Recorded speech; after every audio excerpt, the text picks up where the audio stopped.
Okay, Stephanie Licata. It's time for Stephanie. She is a coach, consultant, and strategist who loves the art of science and coaching, being a part of a team, and giving back through mentorship. She lives these three passions professionally as a founder of Sound Change Career Coaching in her role as the director of programming at the Daily Worth, the leading financial media company for women, and as executive director of Get Smart Mentoring, a young women's leadership nonprofit.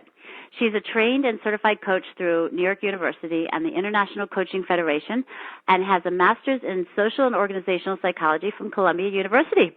Stephanie, thank you so much for taking the time to be our guest speaker today. Thank you so much for inviting me, Judy. I really appreciate it. Oh, it's absolutely our pleasure. Great. So I'm just going to dive right in. So today we're going to be talking about 3 strategies to help you navigate career change. And so in my practice, I work with, I would say, about 75% women. So I'm particularly gearing a lot of what I'm saying specifically towards a female audience, because I have learned from working both with women and men that women do approach this process a little bit differently. And so I want to be able to share the most valuable advice for this specific audience. So Judy did a great job of introducing me about my background and what I do. Well, thank you. It's easy because you have so much experience and knowledge. It's just, it's amazing how qualified you are. Thank you. So, how I got to be a career transition coach is that I have made 2 career transitions, and I really took great notes. I made a transition in my late 20s, and I made a transition in my late 30s. I started out my career in marketing, and I actually had a 10-year stint in education. I taught young women for 10 years, social and emotional learning and service learning and leadership. And while I was doing that, I was developing a coaching and consulting business for small businesses, individual coaching. And also I started to notice that many of the people that were coming to me for individual coaching were really looking for career coaching. We're looking for how to make a change. And so I started to focus my one-on-one practice more on career coaching. And I brought to that the organizational lens of understanding the psychology of organizations. I've studied in-depth HR management. I've been a recruiter. I've been a contract recruiter. So my approach is really fueled by my background in organizational psychology. And what that really means is how organizations operate, how they're impacted by their environment, and how leadership works, how organizations are built, and also how change happens within an organization. And change often impacts hiring and training and things like that. So my approach is very, I don't want to say holistic, but it takes into consideration the whole person. So what that means is it's not just a transactional approach. It's looking at your current reality. It looks at your financial reality, your emotional reality, your, every situation in your life that could impact a career change. It also is influenced by the science and study of change. So human beings interacting with change is extremely important to incorporate into helping people transition careers. Why I do it is because career change can also be scary, and I didn't do it alone, and so I don't want anyone else to do it alone. So I really enjoy supporting people through that change. The biggest misconception about career coaching is that it's headhunting, and it's really not. I unfortunately can't guarantee that people are going to get jobs. I can guarantee that they will create a solid process that will help them navigate the reality of that transition. So just an overview of what we're going to go over today. We're really going to look at change. What kind of change are you ready for? Often I'll start with clients and I find out they want to get a new job tomorrow, or I find out they really are just exploring. So you want to look at what kind of change are you looking for, and how prepared are you to actually make that change. We're also going to discuss the importance of getting what you're good at. So much of career transition includes an ability to almost personally brand yourself, even if you're not going to build a website around that. Being able to speak about who you are, what you do, and what you're looking for. Well, I'm also going to share with you a sort of a formula for how to invest your time wisely between searching for jobs, applying for jobs, networking, resumes, LinkedIn, how to invest your time and resources, because looking for a job is almost like a full-time job.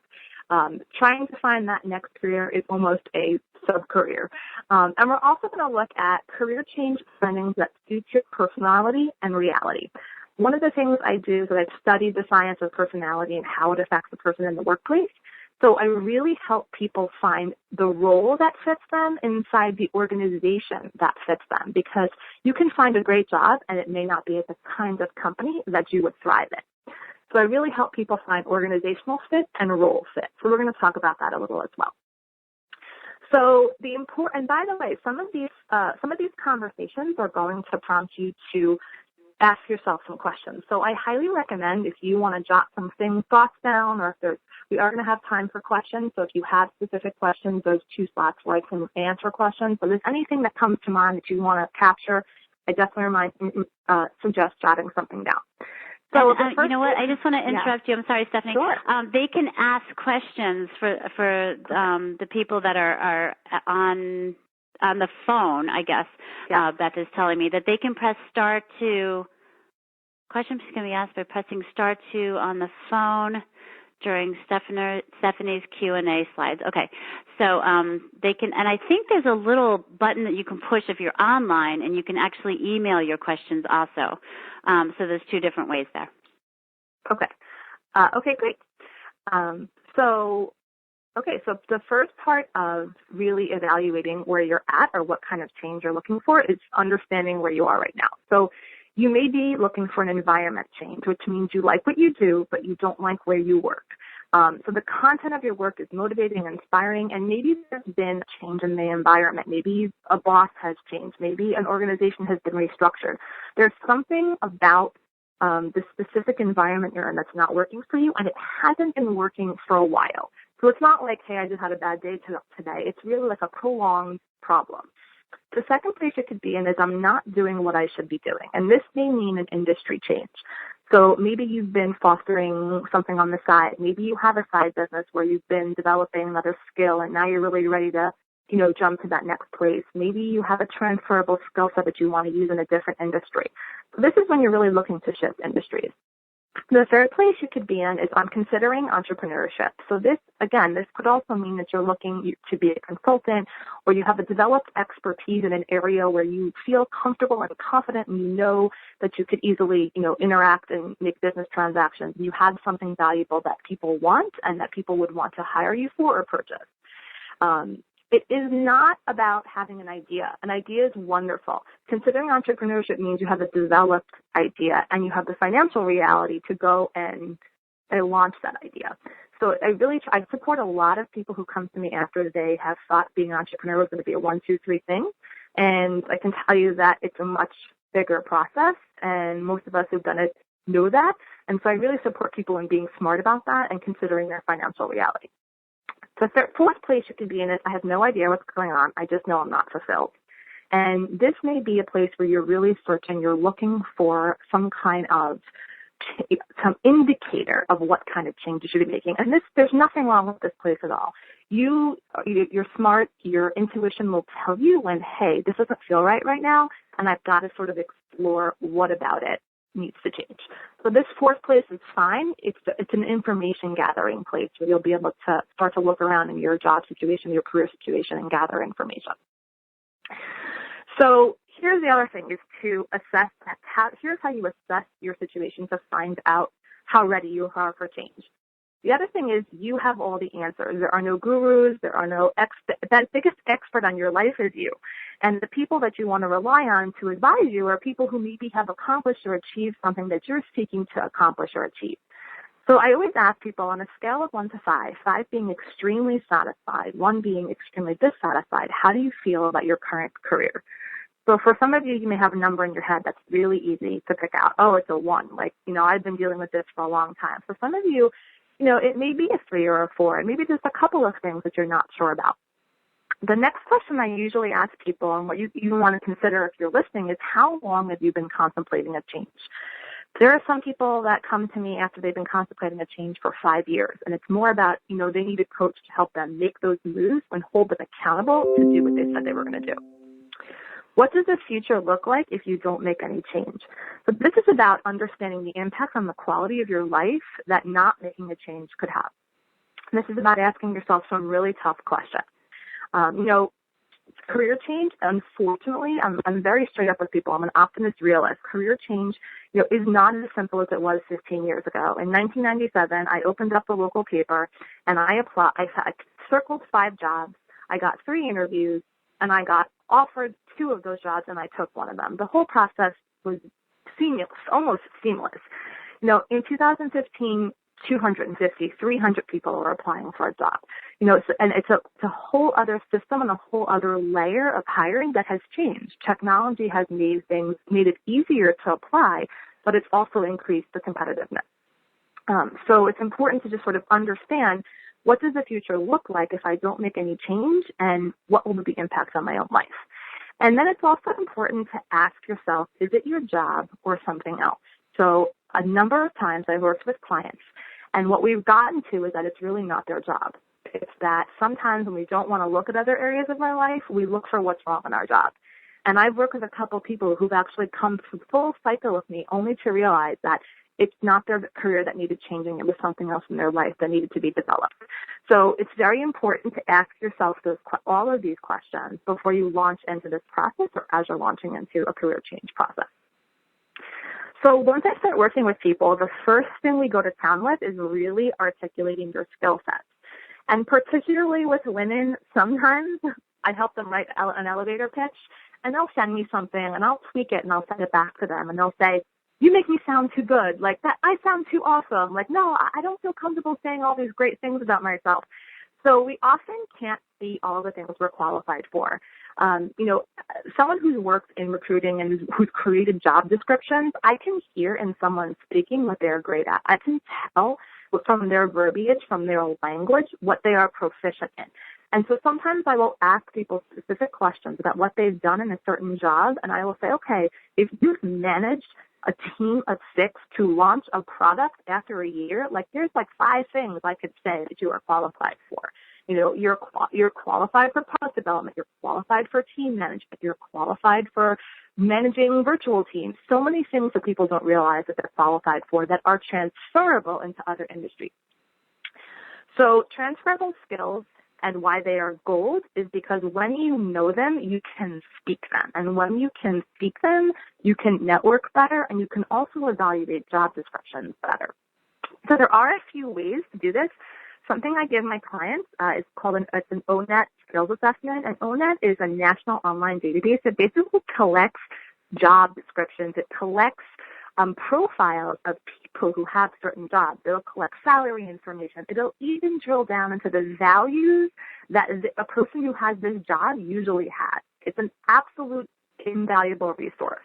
And part of what it's also good for is it helps you to find keywords, and it helps for doing your job search. It also helps you find different ways that an industry may word something so that you can start to read job descriptions better. It's more of a resource. It's not, and here's the answer, it's more of a research resource. But you'll be able to explore job descriptions, knowledge, skills, ability, different work styles. It'll say, if you have the job of product manager, the work style that usually works best in this area is.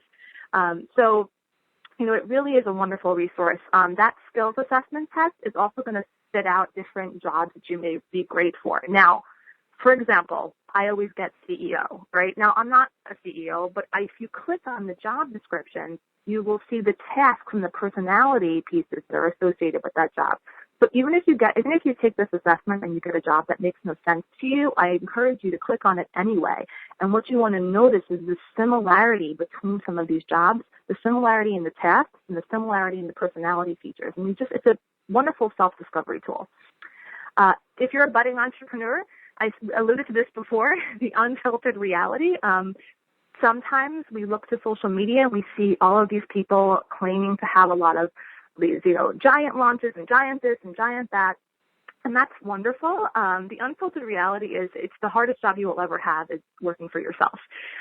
You will work harder than you've ever worked. You are HR, you are marketing, you are everything. If you have unlimited financial resources, wonderful, you'll be able to delegate out. But I get a lot of clients who come to me after they realize what it really takes to launch something, what it really takes to develop a brand. And sometimes, they thought it was going to be much easier than it was, or they see a lot of these build your own business programs. Build your own business programs are really easy to sell. Run your profitable business for a really long time and keep it successful is not really sexy and great to sell. So nobody sells that program, but I often work with a lot of people about how to really build that and build something scalable and build something that lasts and build something that can actually support what their financial needs are. So what should you spend your time on? So women that I work with often cringe when I tell them that 50% of your time should be spent on networking. So this is not my opinion. This is actually being proven everywhere. So JobSite, which is one of the newer job search sites, they did a national recruiting survey. And in 2015, this is up 18% from 2014, 78% of recruiters find their best candidates from referrals. And I can speak to this directly. When I was recruiting for a national supermarket chain. They also had some subsidiary businesses that I was recruiting for as well. And I would find a really super qualified applicant for a job, and the CEO of the supermarket would come in and he'd say, Stephanie, I want you to interview Walter's son. And I'm like, Walter's son? What does he do? And it didn't matter. Walter's son was getting an interview, even though the resume that I had in front of me was the person that I thought was the most qualified. So 78%, think of that, are find their best candidates from referrals. The other thing is networking is not about asking for a job. It is about building relationships. And I often ask women, if someone comes to you and asks you for a favor, what do you do? And they say, well, of course, I'll help them. It's the same thing. When you're asking someone, usually when you're asking someone you know and trust for even information or opportunity, you're not saying, can you give me a job tomorrow? You might say, hey, this is what I'm looking for. Even if that person doesn't have a job for you, you don't know who they're going to have dinner with a week from now. So it's important to not only in your immediate circle be letting people know what you're doing, but also to be able to not only go to events, but also connect with people in your desired industry, to constantly be nourishing relationships. So even if you're not about to launch into a career change process, nurturing those relationships with the people in your life, the people who in your circles, is super critical. And we're going to go into networking in more detail in a little bit. 25% of your time I recommend in researching and reflecting. And this seems a little existential, but really researching what it is you want to do and where the direction you want to be going in, and also possibly companies you might want to work for. I always tell people, I always refer people to Glassdoor, because sometimes they say, I really want to work for this company, or I know someone there. Go to Glassdoor, take some of the reviews with a grain of salt. It's kind of like Yelp for companies. And also reflection.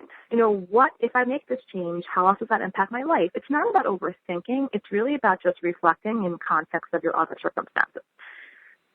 This is if I had to make this slower, I would, but 25% can be searching and applying. It's important to just make sure that you know that sometimes this can be a very frustrating process, and it doesn't always yield necessarily the best results, but I do believe you need to still be out there applying to jobs if what you're looking for the traditional employment situation. And then you have to ask yourself, how much time are you willing to invest in career change activities right now? So we all know that ideas and conversations disappear. Ideas and conversations are not structures for success or action. They are indicators that an action plan needs to be implemented.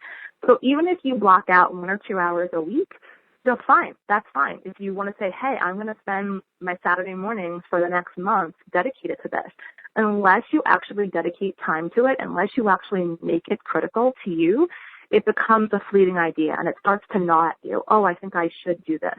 And then you start to feel bad about yourself, and you don't want to do that. So you want to really ask yourself how much time you're willing to invest in career change activities right now. Okay, so networking tips. So obviously these are just a few of them, but I usually say to my clients, 2 or 3 people you think may be able to directly help you. These could be people that you know might already be working for a company or in an industry or doing something that you know you want to do. They also may be people that you have been nourishing a connection with. So if you haven't spoken to someone in 5 years, it's a little harder to go back and say, hey, can we have a quick conversation? Can I pick your brain? So 3 people that you may be able to directly help you. Then I ask people to think about 3 people that may be able to indirectly help you. Perhaps it's someone and you know their best friend is the expert in what you do. Or perhaps it's someone who you know that one of their vendors is somebody you want to work for, or some other business colleague or contact is someone that they are connected to. And you can go on LinkedIn and do this. You can do this through conversation, but you want to think about direct networking and indirect networking. Oh, look, ideas and conversations disappear. So keep track of conversations that you're having with people when you are networking. Events, I always suggest to people to go to an industry-specific or similar to an Over 40 Females event, go to a women-specific event and go to one in the next 30 days. Go to one once a month. See if you can go to one twice a month. Again, networking is not about fishing for opportunities. It's more about building relationships. And often when you're building authentic relationships, opportunities will be born naturally out of that. People say, oh, I don't want to go to events. I said, okay, great. You have to find one person in your life who's willing to go to the event with you. So recruit your friends to go to those events. If you're not a person that likes to walk into a room and make conversation with strangers, bring someone with you, build sort of a network of people that are also maybe on the event circuit or on the networking circuit, but you don't have to go places alone. Okay, so if you have a question about anything I've said so far, this is not the end. There's going to be 2 junctures where I can actually take questions, but if you have any questions about anything I've said so far, I'm happy to take a couple of people who might have a question. You know what, Stephanie, this is such great info. I was actually talking to someone last night on my radio show. She's actually a not a news anchor, TV host down in Atlanta, very famous TV host down there. And she and I were talking about, you just never know what's going on in the job industry. I mean, she's been laid off. I've been laid off twice, and we really weren't expecting it, didn't see it coming, and that type of thing. So this information is really good to have, even if you're not looking at a career change right now. It's good to have, under your belt just in case. So it's very good information. Okay. Thank you so much. Great. No problem. No problem. And I don't think we have any questions at the moment, but if anybody does have any questions in the future, you can feel free to email Stephanie, or you can email us at info@. Oh, hello. Hi. This is Beck Mercanti, and I have a question. You mentioned that, you should dedicate a few hours, in the week. Beth, I can't hear you very well. Are you on speakerphone by any chance? Yeah. Okay, thanance. Is that better? Yep. Yes, that's better. Okay. Okay, great. Sorry about that. You mentioned that you should dedicate a few hours a week, to the job search, searching online, looking at Glassdoor, and then applying to jobs. How important, in your estimation, is the resume versus the cover letter? And is it 100% necessary to add a cover letter to every person? And do you want to really catch them, with that cover letter? And also, you were saying research them and network. Do you then call the company directly and try to get in another way as well? Okay, so we are going to go over resumes in the next slide, but I do want to speak to the cover letter thing. No, it's okay. We'll get more into the cover letter issue.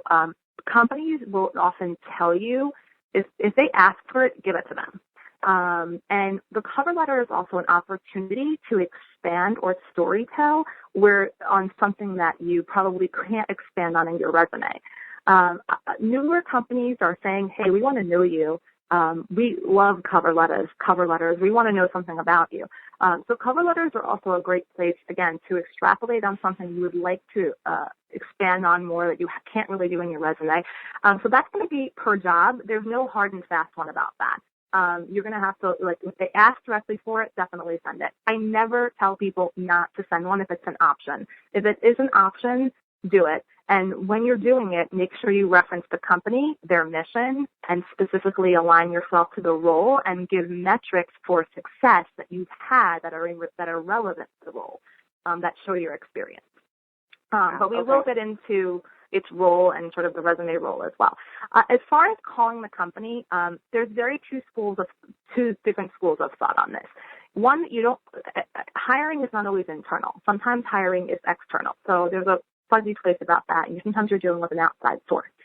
The second thing is there's 2 kinds of people. One kind of person is going to think that you're great and, proactive. Another kind of person is going to think that it's a little bit much. So it's really a roll of the dice doing that. It's not good or bad. It's going to depend on the person on the other end of the phone, which you can't always predict. So I heard people say, I hate when people call me, and I've heard people say, encourage people to call companies. So that really is taking a risk, and it could have a great result. It can have a not so great result. So I'm just, to be completely honest about that. Okay. Does that answer your question? It does very well. Thank you. Great. Okay, awesome. Okay, the resume. Breathe. So I always tell people that your resume is a snapshot. It is not your life story. And you don't have to tell everything you've ever done in the whole world. When you can't fit it on your resume, it goes into the cover letter, or it's fodder for your interview. So stories, examples, those are things that come out in the interview. When you want to when there's something you're dying to tell them, find out a way that you can incorporate it into the cover letter. Like, hey, I have a client right now who is accountable for launching a very, very, very notable product that if I said the name of, everybody would know. And she was directly responsible for launching it. And all of the actions she took to do that were just absolutely they make her sound like a rock star because she is a rock star. So I said, you know what, tell that story in your cover letter, right? You can't put every single thing you did for the launch of that product, in your resume. Avoid too much narrative. Bullets, and I'll tell you this right now, and I was at a large career fair a number of months ago, and GE was actually presenting, and they had some of their top recruiters presenting. They said the average time that someone looks at your resume is 6 seconds. So bullets help a person draw to the eye immediately what they want to know if you have the goods, if you have the expertise. So bullets should stick to 2 lines of text. If a bullet is a paragraph, I'm telling you right away, they jump off it. So you want to be able to say really clear and really succinctly, what you do. By the way, when I work with my clients, we overhaul their entire resume and their entire LinkedIn to do just this. So this is, it's a very specific skill to be able to, and it's very hard for you to, but I can't do this for myself, by the way. I'm really great at doing it for other people. So it's okay that it's a challenge for you. Most people have a hard time being able to do this. You want to highlight leadership, management, people, or process coordination. So when someone is hiring anyone, they are making an investment. And the cost for companies of turnover is so high that it behooves them to really invest in cultivating great talent. So if they're making an investment in you, they also want to see growth potential. Using words like managed, directed, led, coordinated, developed, designed, high-level words that show your ability, your leadership ability to manage people and process is extremely important. Then you need to be able to quantify things. And this is sort of job specific. Like I just did a resume for a client who, is a major international CEO and, major sales executive. And, the man has just qualifications like you can't even imagine. Like I can't even quantify enough. But he's in sales, so I had to quantify everything, right? So it's going to be a little bit industry specific. When you can't quantify business results, quantify people. Manage 30 people. Deliver training to groups of 50 or more. Wherever you can quantify to explain and extrapolate on your ability or the scope of your skills, extrapolate on that. Also, LinkedIn has, if you Google these things as well, LinkedIn has something called LinkedIn Resume Labs, and it actually pulls your LinkedIn directly into a resume format. There's also a site called Creative Market, and this is specifically if you are in a creative industry, I recommend this. But these are templates that help to organize information in a number of different ways. And it's templates you can purchase for between $8 and $15, and you can put your information in there. What I did when I was actually going through my last career transition, and I called up 3 friends of mine that were recruiters, and I said, send me your favorite resume template. And 2 of those 3 sent me the same template. So I was like, that's the one I'm going to use. And that's what I use for my clients as well. So that resume template, especially, as you become a more experienced, seasoned professional, I sort of recommend people have a top section that has professional highlights or skills and expertise. And that's also copycatting a little bit from the LinkedIn format as well. As opposed to an objective, An objective is really what you're looking for, and it's more of a professional summary. Objectives are kind of last century, more a professional summary. Here's who I am, here's what I do, here's some professional highlights, and then here's my work experience. So that's just a little bit on the resume.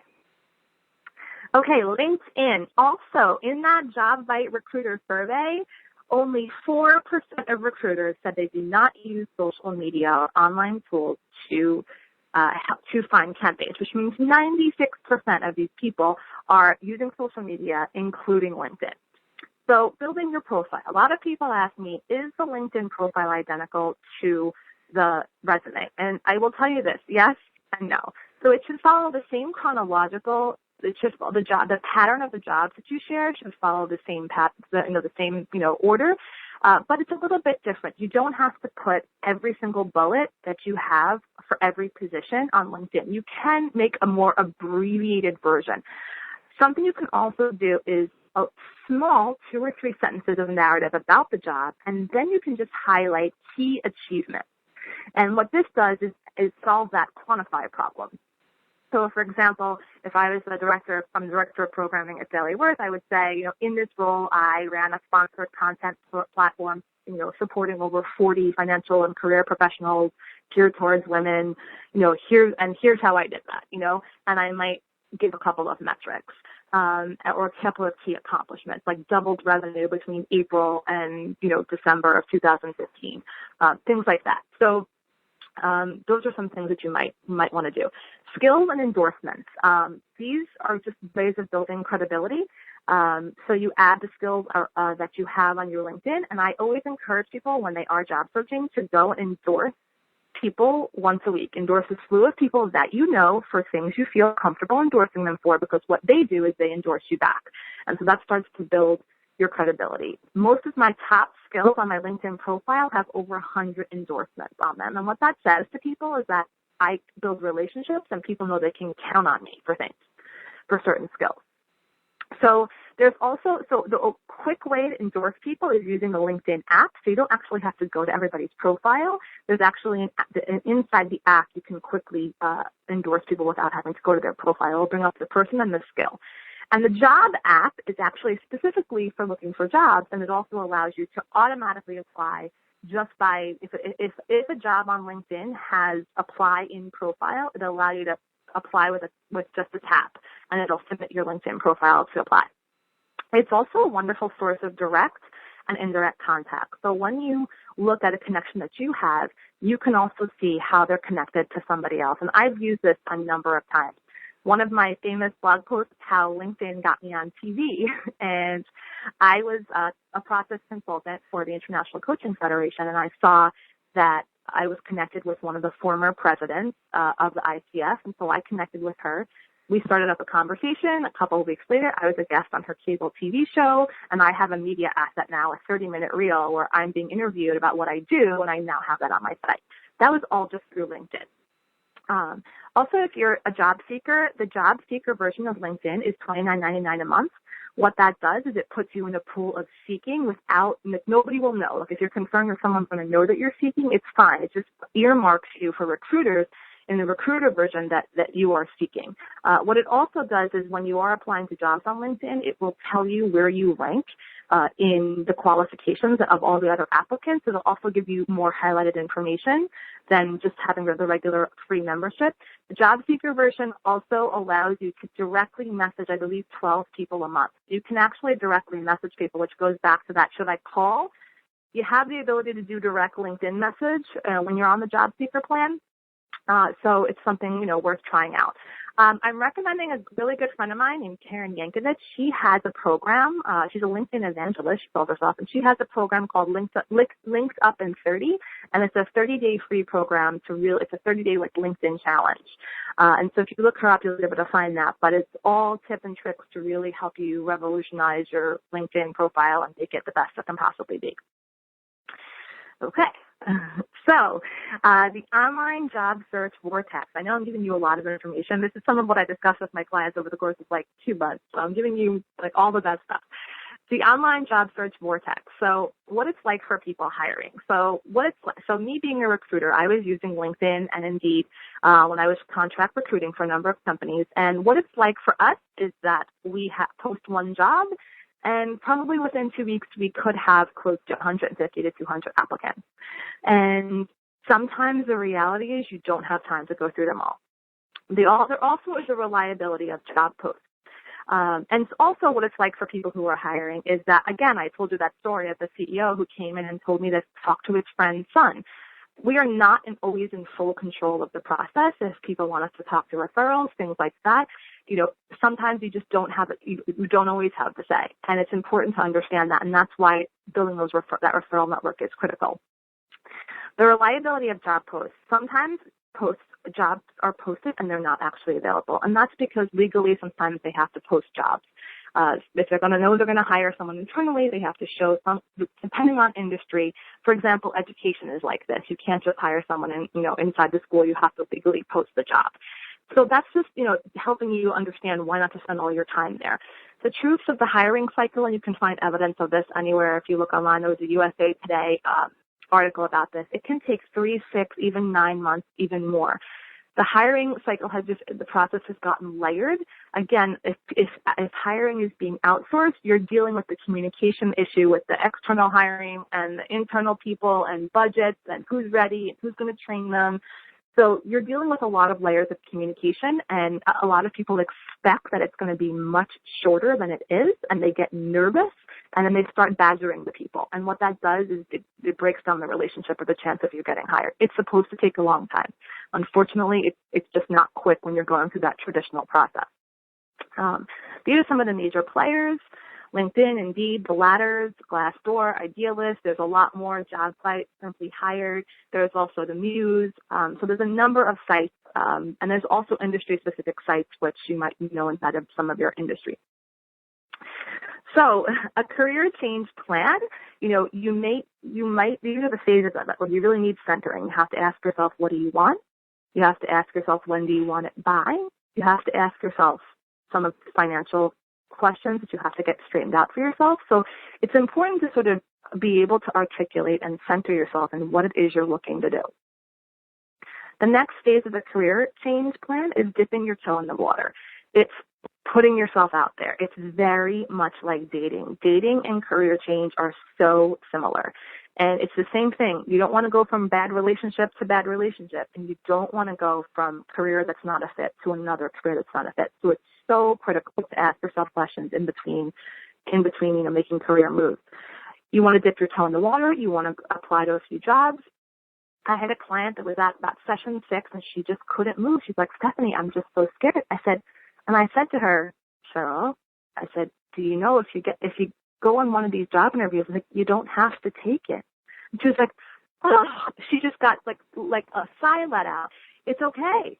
And people think like if they put themselves out there, it means that they've made some kind of like definite thing that they're definitely leaving. It's okay. You may decide and change your mind. That's okay. So toe in the water does not mean you're launching full force. It means you're exploring. Inquiry is you're definitely interested in changing, and you're making an inquiry and a conscious decision. And action ready means I'm ready to leave. I'm ready to make a move. I'm ready to transition. And things to consider during this process are your emotional response to change, your financial reality. And this is a real thing. If you Google the confidence gap in Atlantic Monthly, you will see a study and a focus as part of this article. The confidence gap for women is real. It's scientifically been proven. And here's how it goes. Women need to feel 75% confident about something before they feel that they can do it. Women, or they can accomplish it, or they can take it on. Men will need to feel 25% knowledgeable about something to say, yeah, I could do that. So I have worked with clients that if they can't do one bullet on the job, on the description, and it's a side bullet, they will not apply for the job. It's so critical to understand and be conscious of this and see where we hold ourselves back and how we can overcome that. Okay, am I going? Oh, okay. So, any questions? Okay, unfortunately, we are out of time, Stephanie. Oh, okay, we only have a few minutes left. That's okay. We only have a few minutes left, and we have to get on to member introductions and the raffle and everything else. But thank you so much for all this incredible information. And again, if you want to contact Stephanie, Stephanie, do you want to give a contact email, or should they go to your website and email through there? Sure. I just put up this last slide. It just has all my social media. Soundchange.com is my website, and my email address is just Stephanie with a PH at soundchange.com. Okay, terrific. Well, thank you so much again. It was such a pleasure to have you on today.